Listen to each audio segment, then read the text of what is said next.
The 8 countries include Liberia, Benin, Ghana, Togo, Cote d'Ivoire, Guinea-Bissau, Nigeria, and the Gambia.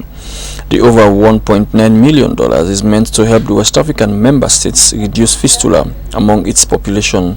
The funds are part of Ecowas' regional plan of action for combating obstetric fistula in West Africa. The plan was developed by the community to respond to the rise in cases of fistula in West Africa. In 2018, health ministers of ECOWAS adopted a resolution of fistula elimination. This support is part of ECOWAS's strides in the fight against fistula, which affects women. Each country was given $245,000 US. The funds will go towards supporting national programs in the various countries. The checks were presented by Sandra Olati, Director, ECOWAS Gender Development Center. In his welcome address at the 91st Ordinary Session of the Council of Ministers, the President of ECOWAS, Dr. Aliou Touré, among other things, expressed concern over the low remittance of the community levy, which empowers member states to collect 0.5% ECOWAS levy on imports from outside the community.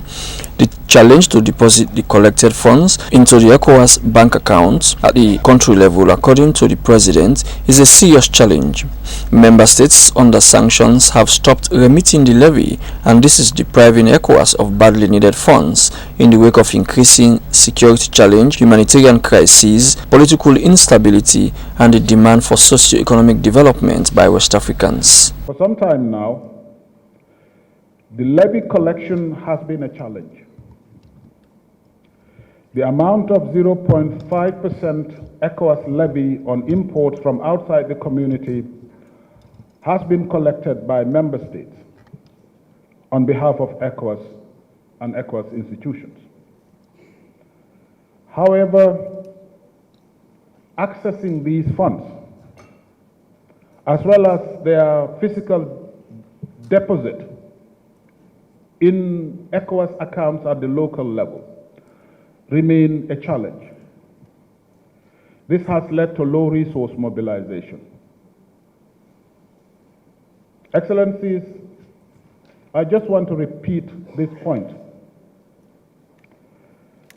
As per the protocols, 0.5% is levied on imports from outside the community. That amount is paid for by ECOWAS citizens, and governments and central authorities are supposed to collect it on behalf of ECOWAS and externalize it. We have been having problem with this, not because citizens are not paying, but because the money is not being given to us. It's a question of receiving something on behalf of ECOWAS and not transferring it to ECOWAS. Dr. Touré urged member states to fully mobilize the levy in order to enable ECOWAS implement its programs.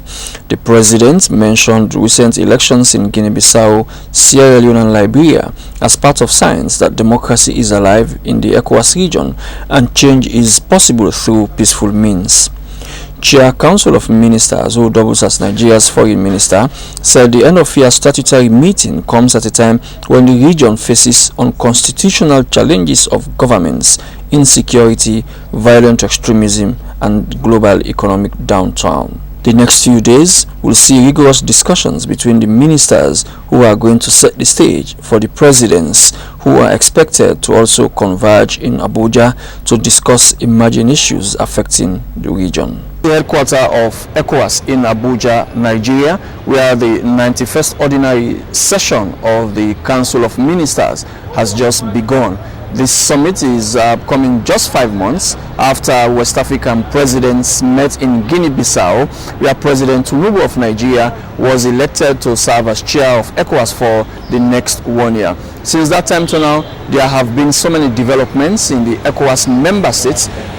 Key among the events have been one successful coup in Niger and 2 unsuccessful ones in Guinea-Bissau and Sierra Leone. So top on the agenda are the rise in coups, terrorism, insecurity, and the current economic challenge facing the world, which is biting West African member states. Reporting for SLBC News from Abuja, Nigeria, this is Asmiuba.